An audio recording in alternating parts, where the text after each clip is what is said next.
बढ़ते हैं हम यहाँ पे। सबसे पहले हम यहाँ पे जो है पद्यांश को देखेंगे अपने, और इस पद्यांश को हम अच्छे से समझेंगे। ये कविता यहाँ पे दी गई है और फिर इस कविता से हम 1 से 6 आपसे क्वेश्चन पूछे जाएंगे और इस कविता को पढ़ के हमें इसके सही आंसर बताने हैं। पहले मैं आपको ये पढ़ के सुना दे रही हूँ, फिर इसमें क्या एक पॉइंट से छिपा हुआ है वो सारी चीज़ें मैं आपको बताऊंगी यहाँ पे, ठीक है, अपने शब्दों में। जिन्हें सपने अपने बन जाते वे तो दीवाने हैं,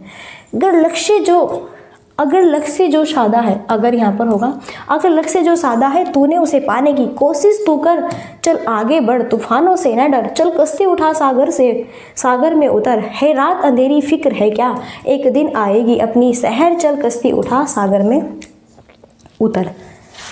तो जिन्हें सपने अपने बन जाते हैं तो वो दीवाने, अगर लक्ष्य जो सादा है तूने उसे पाने की कोशिश तू कर, चल आगे बढ़ तूफानों से तू न डर।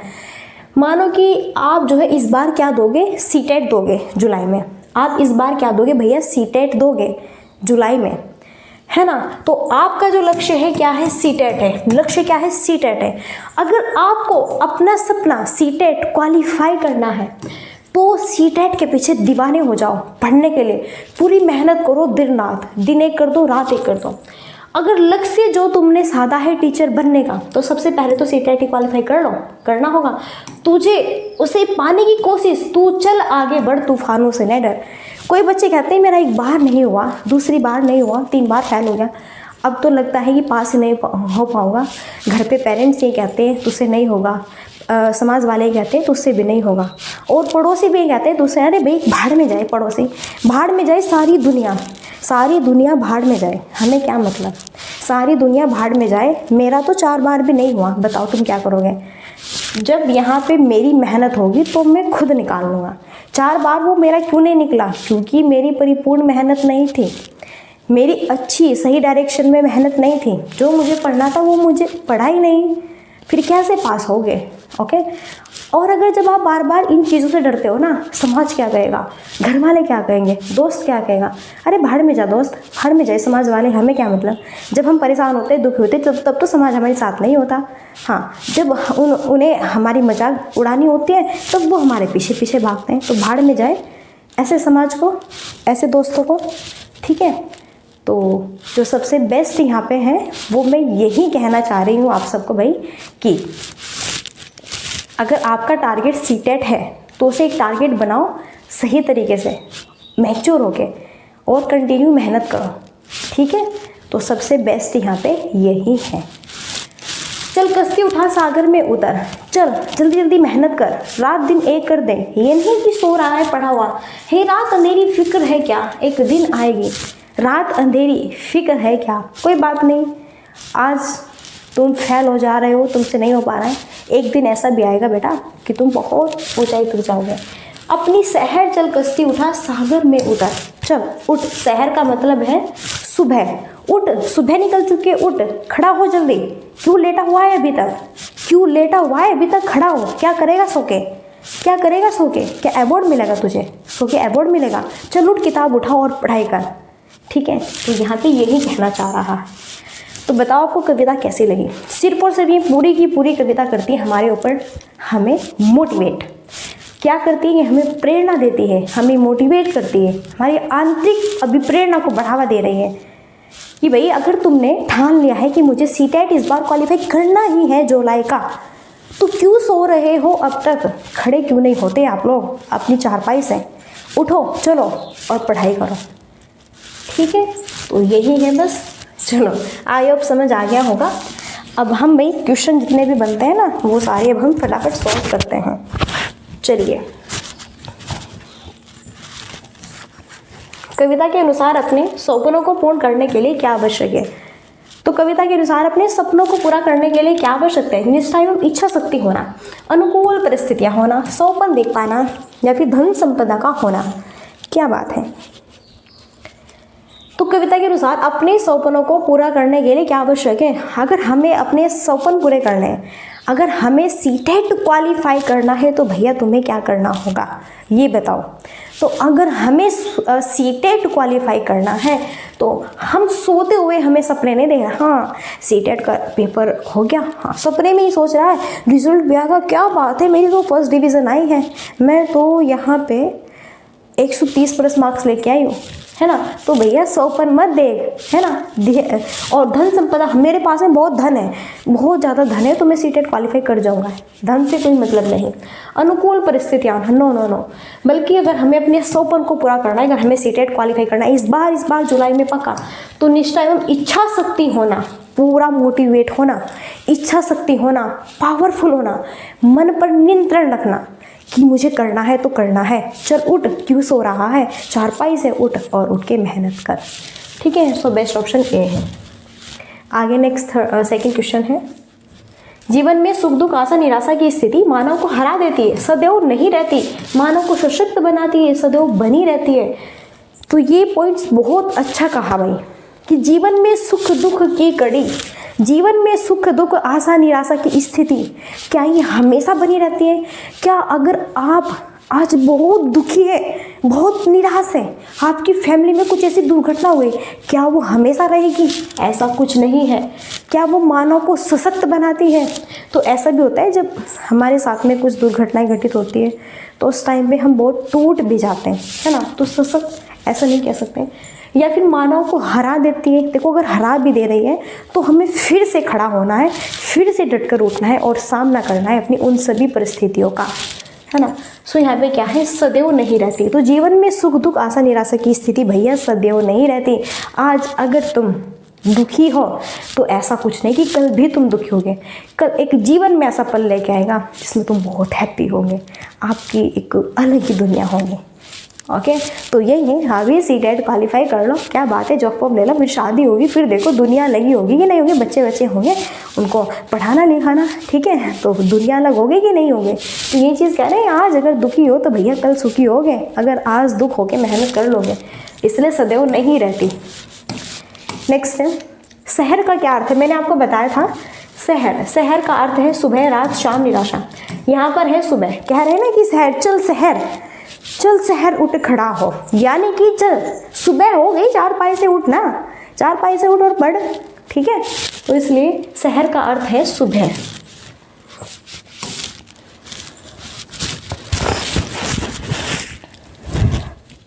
आगे बढ़ो, नेक्स्ट है, कविता की कौन सी पंक्ति मनुष्य के मनोबल को बढ़ाती है? इनमें कविता की कौन सी पंक्ति मनुष्य के मनोबल को बढ़ा दे रही है? गढ़ लक्ष्य जो साधा है तूने, जिन्हें सपने अपने पाने हैं, एक दिन आएगी अपनी शहर, चल कश्ती उठा सागर में उतर। तो इनमें से कौन सी पंक्ति मानव को एक मनोबल प्रदान करती है? जो सबसे बेस्ट यहाँ पर है लाइन, वो हमें बतानी है, जो सबसे बेस्ट लाइन है जिसमें हम बहुत ही अधिक अच्छे से मोटिवेट होते हैं, तो हमें वो लाइन बतानी है। तो कविता में गढ़ लक्ष्य जो साधा है तूने, है तो ये सारी चीज़ें सबसे बेस्ट, लेकिन मनुष्य के मनोबल को कौन बढ़ाएगा? ये बढ़ाएगा चल कश्ती उठ सागर में उतर, चल कश्ती उठ, चल उठ, चल कुछ कर, गुजरने का वक्त है तेरे पास में, कुछ कर गुजर और दिखा दे, पूरे समाज को दिखा दे, अपनी फैमिली को दिखा दे, अपने रिलेशनशिप वालों को दिखा दे, हैं। अगर तुम्हारी गर्लफ्रेंड थी उसे भी दिखा दे, तुझे उसने छोड़ दिया था, तेरा बीएफ था, तुझे उसने छोड़, तू भी दिखा दे, ठीक है भाई, थोड़ा हंसी मजाक हो जाती है, बाकी ऐसा काम नहीं करना। अभी सिर्फ और सिर्फ जीएफ और बीएफ अपनी किताबों को बनाओ, अगर इनको जीएफ बीएफ बनाओगे ना तो ये साथ नहीं छोड़ेगी, वो तो साथ कभी भी छोड़ देंगे, ठीक है। ऐसा कुछ नहीं है, नॉर्मली इन सब चीज़ों से दूर रहिए। थोड़ा हंसी मजाक के लिए जोक मारा था, ओके। तो सबसे बेस्ट है चल कश्ती उठ सागर में उतर। आगे नेक्स्ट 5 क्वेश्चन, कविता के मुख्य स्वर के रूप में कौन सा वाक्यांश उचित है? जो साधा है तूने, एक दिन आएगी सागर में उतर, है रात अंधेरी। तो मुख्य स्वर के रूप में कौन सा वाक्यांश उचित है? जो साधा है तूने, no no no no no, बल्कि सागर में उतर, चल कश्ती उठ और सागर में उतर, ये वहाँ पे वाक्यांश सबसे बेस्ट और सटीक यहाँ पे एक उदाहरण आपको देता है। सो सी ऑप्शन क्या है, राइट है। नेक्स्ट 6 क्वेश्चन, लास्ट है आपका पद्यांश का। फिक्र का समानार्थी शब्द क्या है? फिक्र का समानार्थी शब्द चिंता, चिता, चिंता, चुनौती, डरना। फिक्र का, चल फिक्र क्यों कर रहा है, उठ खड़ा हो और अपने लक्ष्य को प्राप्त कर। तो यहाँ पे फिक्र का समानार्थी शब्द है भाई चिंता करना। क्या है? फिक्र का समानार्थी शब्द वह शब्द होता है कि एक शब्द के बहुत सारे डिफरेंट अर्थ होते हैं, उसे हम क्या कहते हैं, समानार्थी शब्द कहते हैं। तो फिक्र का समानार्थी शब्द क्या है? चिंता है। सो 6 क्वेश्चन यहाँ पे कंप्लीट हुए। देन अब यहाँ पे हमारे हिंदी पेडागोगी से रिलेटेड एमसीक्यू है। तो बताओ कविता कैसी लगी, क्वेश्चन कैसे लगे, पढ़ाने का एक नज़रिया कैसा लगा, आई होप पसंद आया होगा। चलिए बढ़ते हैं 7 क्वेश्चन पे। पेडागोगी का क्वेश्चन है। एक टीचर ने विद्यार्थियों को समूह में विभाजित किया और हाथियों पर कहानी पढ़ने से पहले उनके बारे में आयोजित प्रश्नोत्तरी में भाग लेने के लिए कहा। तो यहाँ पर अध्यापक का क्या एक मंतव्य है? टॉपिक के प्रति रुचि पैदा करना, सहपाठी पृष्ठपोषण, पाठ्य वस्तु की समीक्षा लिखना, उनकी समिति का परीक्षण करना। टी से इंडिकेट करो टीचर। एक टीचर है, बहुत सारे यहाँ पे स्टूडेंट्स हैं, एक समूह है, पूरा समूह में विभाजित किया। आज हमें एक कहानी पढ़ रही है हाथियों के बारे में। हाथियों के बारे में टीचर हमें एक यहाँ पे स्टोरी, कहानी सुना रहे हैं पढ़ने। तो इस कहानी को पढ़ने से पहले हम पहले बच्चों से क्वेश्चन पुटअप करेंगे, यानी कि पहले हम उन्हें क्वेश्चन बताएंगे और क्वेश्चन प्रश्नोत्तरी में भाग लेने के लिए कहेंगे। तो इससे बच्चे क्या करेंगे? स्टोरी में, फिर बाद में हम उसे स्टोरी पढ़ाएंगे। इसका मतलब है कि टॉपिक के प्रति रुचि पैदा करना, कि हाथियों की कहानी पढ़ाने से पहले इन्हें इनकी प्रश्नोत्तरी करा देते हैं कि हाथी कौन है कौन नहीं है, और जो हाथी होते हैं कितने घंटे सोते हैं, क्या खाते हैं, क्या पीते हैं, इनके बच्चे कहाँ पे रहते हैं, हथनियाँ कहाँ पे रहती हैं, काम कौन करते हैं, ऐसे वैसे। तो ये सारी चीज़ें हम इन्हें प्रश्न के आधार पर बताएंगे। फिर हम इनकी कहानी पढ़ेंगे। वो चीज़ है कि पहले टीचर क्या कर रहे हैं? प्रश्नोत्तरी करा के टॉपिक के प्रति बच्चों की रुचि पैदा कर रहे हैं। इसलिए फर्स्ट ऑप्शन क्या है? राइट है।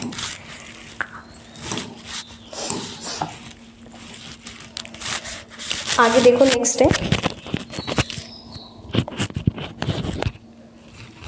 भाषा की कक्षा में एक विद्यार्थी अवरोध पैदा कर रहा है। इस विद्यार्थी के साथ किस तरह का व्यवहार किया जाना चाहिए?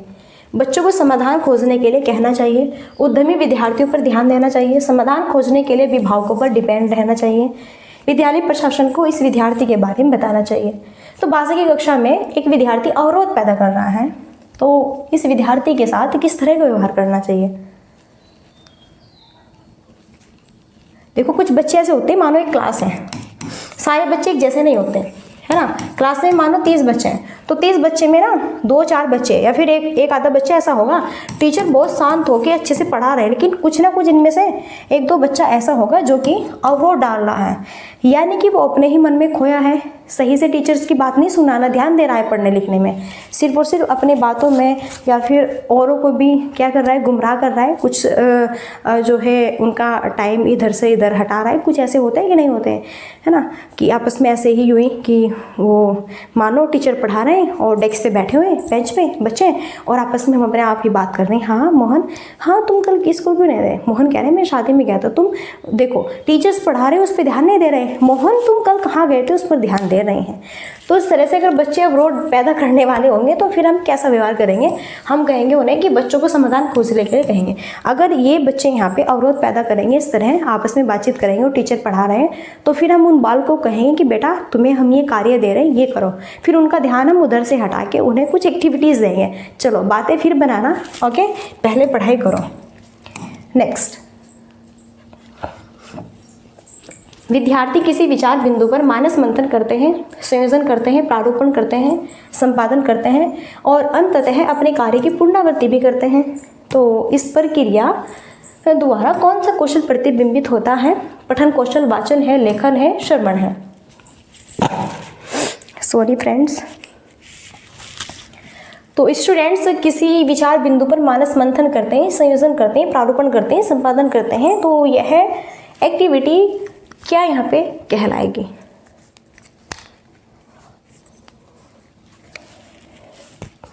ये एक्टिविटी है लेखन कौशल। देखो किसी बिंदु पर मानस मंथन करते हैं, संयोजन करते हैं, प्रारूप करते हैं, संपादन, वही चीज़ जो मैंने कल बताई थी। जैसा सीटेट का एग्ज़ाम है, तो पहले जो सीटेट के एग्ज़ाम जो बनाएंगे, पहले तो वो ये चीज़ यहाँ पे फाइनल करेंगे, भाई कितने सब्जेक्ट्स इसमें, कितने नहीं है, क्या करना है। मानस मंथन करेंगे, है ना। फिर संयोजन करेंगे, प्रारूपण करेंगे, फिर क्वेश्चन को टाइप करेंगे, लिखेंगे, फिर संपादन करेंगे, है ना। यानी कि क्वेश्चन की जांच करेंगे, देखेंगे क्वेश्चन में कोई मिस्टेक्स तो नहीं है ना, सारे सब कुछ अच्छे से हो गए। फिर लास्ट में क्या करेंगे कि एक क्वेश्चन कितने नंबर का है, मानो 2 नंबर का है या फिर 1 नंबर का है, फिर 1.5 नंबर का, इतने नंबर का है, ठीक है। तो ये चीज़ यहाँ पे होगी आपकी लेखन कौशल के अंतर्गत। चलिए, क्योंकि एक्टिविटीज़ लिखने की हो रही है ना उसमें। आगे देखो 10 क्वेश्चन, और ये हमारा जो 10 क्वेश्चन है अभिकथन और कारण वाला क्वेश्चन है। तो अभिकथन है पठन और लेखन कौशल प्राथमिक स्तर पर समालोचनात्मक चिंतन में हेल्प करते हैं। समालोचनात्मक चिंतन पठन और लेखन का उप कौशल है। तो पठन और लेखन कौशल प्राथमिक स्तर प्राइमरी लेवल 1 to 5 का तो समालोचनात्मक चिंतन में हेल्प करते हैं। पढ़ना और लिखना, देखो बालक पढ़ भी रहा है और लिख भी रहा है। मानो एक पोयम है, मैं आपको वही पोयम सुनाती हूँ बार बार कि कद्दू जी की चली बारात, हुई पतासों की बरसात, वाह क्या बात है, सारी फल सब्जियाँ सब कुछ, सबको भैया बराती बना दिया, दूल्हा भी बना दिया, है ना। क्या बात है, देखो तुम्हारी शादी हो या ना हो, लेकिन भैया फलों की सब्जियों की भी शादी हो गई। ओके, तो जब पढ़ते और लिखते समय हम अलग अलग एक्टिविटीज़ करते हैं, समालोचनात्मक चिंतन हम करते हैं, तो वो बिल्कुल हेल्प करती है। और यहीं पे समालोचनात्मक चिंतन पठन और लेखन का उपकौशल भी है। सो बेस्ट ऑप्शन है कि ए और आर दोनों राइट है, आर ए की सही व्याख्या करता है, इससे बेस्ट ऑप्शन कोई नहीं है। भाई बालक पढ़ रहा है, पढ़ते वक्त उसे अच्छे से कहानी स्टोरी के माध्यम से पढ़ रहा है, और फिर उसे वो क्या कर रहा है, लिख भी रहा है अपने अर्थों में, अपने शब्दों में, उसका मीनिंग भी समझ रहा है, अर्थ भी समझ रहा है। तो यहाँ पे बेस्ट ऑप्शन होगा बी। आगे नेक्स्ट है, भाषाई कौशल सीखने का सबसे उपयुक्त तरीका है चुनौतीपूर्ण और यांत्रिक भाषा ड्रिलों की मदद से एक समय पर एक ही कौशल पर ध्यान केंद्रित करें, समावेशित युक्तियों के माध्यम से, केवल लिखित परीक्षा और पद्धत कार्यों द्वारा। तो भाषाई कौशल सीखने का सबसे बेस्ट तरीका, देखो भाषा कौशल सीख रहे हैं हम, भाषा लैंग्वेज सीख रहे हैं हम, तो सबसे बेस्ट ऑप्शन क्या होगा, क्या केवल और केवल भाषा सीखते वक्त हम लिखित परीक्षाओं को दें। केवल, वैसे भी केवल शब्द है, तो केवल हमारा सीटेट में मान्य नहीं है, अमान्य वर्ड से यहाँ पे रॉन्ग है। एक समय पर एक ही कौशल पर ध्यान केंद्रित करें, क्या हम एक समय पर सिर्फ और सिर्फ एक ही कौशल पर ध्यान केंद्रित करें, या फिर चुनौतीपूर्ण और यांत्रिक भाषा ड्रिलों की हेल्प से रट्टाफिकेशन, भाषा ड्रिल रटना अभ्यास की, बस रट लो कि हाँ ये भाषा है, ये लैंग्वेज है, ऐसे सीखनी है, ये है वो है, उसका मतलब नहीं सीखो ना उसका अर्थ सीखो, बस उसे रट लो, रटने से क्या है मतलब है। तो ये भी गलत है, बल्कि समावेशित युक्तियों के माध्यम से सारी चीज़ों का समावेश करो अपने मन में। आप मानो यहाँ पे हिंदी आपकी मातृभाषा है, और अगर आप यहाँ पे अंग्रेजी सीखना चाहते हैं तो आप अपनी मातृभाषा के आधार पर ही सीख सकते हैं। जैसे एक बच्चे ने कहा या टीचर ने कहा दिस इज़ अ पेन, तो आप इसकी हिंदी भी पढ़िए कि यह एक क्या है, पेन है। अच्छा इसकी हिंदी ये होती है, अच्छा इंग्लिश में ऐसे लिखा, अच्छा छोटे छोटे वर्ड्स को, अच्छा दिस का मतलब यह होता है, इज का मतलब है होता है, पेन एक का मतलब एक होता है, और पेन का मतलब पेन भाई है ही। ओके, अच्छा तो दिस यह हुआ, इज का मतलब है हुआ, और ए का मतलब एक हुआ, पेन का मतलब पेन हुआ। इस तरह आप अपनी मातृभाषा के आधार पर पढ़ेंगे तो आप दूसरी लैंग्वेज भी सीखेंगे और सभी का समावेश भी आपके अंदर होगा। इसलिए सी ऑप्शन सबसे बेस्ट ऑप्शन है। नेक्स्ट, विद्यार्थियों ने वर्णनात्मक कौशल का प्रयोग करना सीखा है या नहीं, इस बात का आकलन करने के लिए अध्यापक को विद्यार्थियों को क्या करने के लिए कहना चाहिए। एक ऐसी घटना साझा करो जब उन्हें बहुत अचंभा हुआ हो। पाठ्य वस्तु में आए क्रिया और विशेषण शब्दों पर गोल घेरा लगाओ। वर्णन करने वाले शब्दों के प्रयोग में हुई गलतियों को सही करो। कहानी पढ़ो और बोध आधारित प्रश्नों के उत्तर दो। तो वर्णनात्मक कौशल का उपयोग करना सीखा है या नहीं, इस बात का आकलन करने के लिए अध्यापक को विद्यार्थी को क्या करने के लिए कहना चाहिए। वर्णनात्मक का मीन्स होता है कि आप कुछ चीज़ बेहतर तरीके से और सटीक तरीके से कुछ चीज़ आप सोच पाते हैं कि नहीं सोच पाते हैं, या बस ऐसे ही स्कूल आते हैं फिर अपने घर पे चले जाते हैं, बैग घर पे रखा फेंक दिया इधर उधर कहीं पर भी कोने में या फिर नीचे या फिर चारपाई पे, और बस खेल में ही लगे रहे हैं या फिर सो रहे हैं ये वो, ठीक है। तो यहाँ पे एक टीचर्स को बच्चों के अंदर वर्णनात्मक कौशल को कैसे डेवलप करना है, वो हम ऐसे करेंगे कि एक ऐसी घटना साझा करो जब उन्हें बहुत अचंभा हुआ हो, है ना, ये ऑप्शन राइट है। आप बच्चों से कुछ ऐसा पूछो जो वो बहुत ज़्यादा अचंभित हुए हो, बहुत ज़्यादा गुमराह हुए हो, या फिर मानो वो कुछ कार्य कर रहे हो, कुछ कार्य करते वक्त उनसे कुछ ज़्यादा ही भयानक गलती हो गई या फिर वो कुछ भूल गए, बहुत अचंभित है। इस तरह से कुछ ना कुछ उनसे पूछो, तो फिर वह वर्णनात्मक कौशल उनके अंतर्गत क्या होगा, डेवलप होगा। ठीक है, तो सबसे बेस्ट ऑप्शन है ए ऑप्शन, कि एक ऐसी घटना साझा करो जब उन्हें बहुत अचंभा हुआ हो। ऐसा पूछो कि बारिश क्यों होती है। मानो हमने क्वेश्चन किया बारिश क्यों होती है, क्या मतलब है, कहाँ से होती है। तो इस क्वेश्चन को सोचते वक्त थोड़ा वो अचंभित भी हो गया, बारिश कहाँ से होती है। मम्मी तो कहती है भगवान ने की है बारिश, ऐसे कहते हैं ना, जो आम आदमी होते हैं ये कहते हैं हे भगवान बारिश कर दे, हे भगवान बारिश रोक दे, बहुत बारिश हो गई, कहते हैं कि नहीं कहते हैं। ठीक है, लेकिन हमें ये नहीं पता बारिश क्यों हुई, क्या रीज़न था। तो यही तो अचंभित करने वाली बात है। चलो नेक्स्ट है,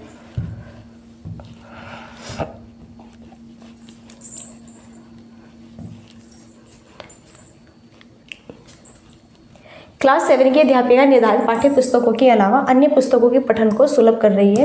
वह किस तरह के पठन को समुन्नत कर रही है। गहन, विस्तृत, साझा, निर्देशित पठन। देखो क्लास 7 की एक टीचर है, अध्यापिका है, और निर्धारित पाठ्य पुस्तकों के अलावा अन्य पुस्तकों के पठन को सुलभ कर रही है। यानी कि विभिन्न प्रकार की पुस्तकें आपके बीच में है ना ला रही है, आपको पढ़ाने की कोशिश कर रही है। पाठ्य पुस्तकों के अलावा अन्य पुस्तकों के पठन को सुलभ करा रही है। यानी कि जो हम पढ़ना चाहते हैं, फिर जो हम पढ़ रहे हैं, उनसे भी कुछ अलग आपको सिखाने की कोशिश कर रही है ये जो टीचर हैं। तो यह है भैया किस तरह की एक्टिविटीज़ कर रही है, ये यहाँ पे हमें बताना है। ओके, क्लियर है। तो अब देखो यहाँ पे ये क्या कर रही है, ये कर रही है विस्तृत एक्सटेंटिव पठन। मानो कि हम 7 क्लास में हैं और हमारी जो पाठ्य पुस्तकें पढ़ने के लिए वो तो हम पढ़ते ही हैं ऑब्वियसली, लेकिन अगर हम कुछ और एक्स्ट्रा भी उन्हें पढ़ाएं, कुछ एक्स्ट्रा कहानियाँ पढ़ाएं, जैसे कि आपकी जो प्राइमरी लेवल स्कूल होते हैं उसमें एक मीना मंच की एक किताब आती थी उस टाइम पे, है ना। तो जो पाठ्य पुस्तक वो तो हमारी है ही, लेकिन हर सैटरडे को मीना मंच भी पढ़ाया जाता था टीचर्स के थ्रू। तो वही तो है आपकी कुछ एक्स्ट्रा भी पाठ्य पुस्तक। तो जो हमारी मेन है, जो हमें पढ़नी है, उनसे भी अलग कोई पाठ्य पुस्तक जब हमें पढ़ाएंगे टीचर्स, तो वह होगा विस्तृत पठन। ओके, चलिए। प्रधान अध्यापिका ने भाषा अध्यापक को नए सत्र के लिए पाठ्य पुस्तकों तथा अन्य संसाधनों का चयन करने के लिए कहा। इनका चयन करते समय निम्नलिखित में से एक प्रासंगिक नहीं है। जो नहीं है वो बताना है। पुस्तक और संसाधनों की अनुकूलता, बच्चों की अधिगम आवश्यकताएं और उन्हें आने वाली भाषाएं सिखाओ, विद्यार्थियों का स्तर है, सामग्री की अवधारणात्मक जटिलता और गहनता है। प्रधान अध्यापिका ने भाषा अध्यापक को नए सत्र के लिए पठन पुस्तकों तथा अन्य संसाधनों का चयन करने के लिए कहा। इसका चयन करते समय कौन एक प्रासंगिक नहीं है। पाठ्य पुस्तकों को चयन कर रहे हैं तो उसमें अनुकूलता होनी चाहिए, वो हमारे जीवन में कहाँ, हमारे सीखने में कहाँ पे क्या आवश्यक है और कहाँ उन्हें आने वाली भाषाओं में आवश्यक होगी, विद्यार्थी का क्या स्तर है, उसी माध्यम से सिखाएंगे। लेकिन सामग्री की अवधारणा और एक जटिलता गहनता होनी चाहिए। भाई जटिल नहीं होने चाहिए। छोटे छोटे नन्हे प्यारे से बालक है 1 to 5 या फिर 6 to 8 वाले, तो हम उनकी पाठ्य पुस्तक में एक जटिलता नहीं रखेंगे या फिर गहनता नहीं रखेंगे, बल्कि बहुत सिंपलिसिटी, एक सरल, एक रोचक तथ्य रखेंगे, और वो भी सरल माध्यम से। इसलिए यहाँ पे ये डी ऑप्शन रॉन्ग है। लास्ट क्वेश्चन है, अध्यापक ने शिक्षार्थियों द्वारा भाषा सामग्री के प्रयोग का निरीक्षण करने के लिए मानदंड निर्धारित किए। सामग्री के प्रयोग का निरीक्षण करने के लिए कौन सा मानदंड सर्वाधिक रूप से महत्वपूर्ण और सहायक है। सामग्री की उपलब्धता, तैयारी और अभ्यास, उपयोग, दोहराव और अभिव्यक्ति, अवलोकन, प्रश्न सत्र और लिखित रिपोर्ट, चेकलिस्ट, पूर्वानुमान और अधिगम प्रतिफल। सो बेस्ट ऑप्शन क्या होगा। देखो, एक टीचर है और स्टूडेंट्स के द्वारा भाषा सामग्री के प्रयोग का निरीक्षण करने के लिए मानदंड निर्धारित किए। सामग्री के प्रयोग का निरीक्षण करने के लिए कौन सा मानदंड सर्वाधिक रूप से इम्पोर्टेंट है, वो है अवलोकन, प्रश्न सत्र और लिखित रिपोर्ट। मानो एक टीचर है और वो आपको कुछ शिक्षण गतिविधि कराएगी, मानो यहाँ पे हिंदी पढ़ाएगी, तो हिंदी पढ़ाने से पहले टीचर भी उसका अवलोकन, ऑब्जर्वेशन करेगी, क्या पढ़ाना है क्या नहीं, किस आधार पे पढ़ाना है, बच्चों का लेवल क्या है, प्रश्न सत्र और लिखित रिपोर्ट, सारी चीज़ें डिपेंडेंट करेगी जिससे बच्चे सही माध्यम से सीखें ऑब्वियसली। सो 15 क्वेश्चंस थे जो कि कंप्लीट हुए। लास्ट क्वेरी वही रहती है, लाइक शेयर एंड सब्सक्राइब की। सो सेशन अगर अच्छा लगा है तो बिल्कुल आप कर सकते हैं, बाकी हम फोर्स नहीं करेंगे, आपका मन है तो बिल्कुल आप सब्सक्राइब करो, लाइक करो और शेयर कर सकते हैं फ्रेंड्स लोगों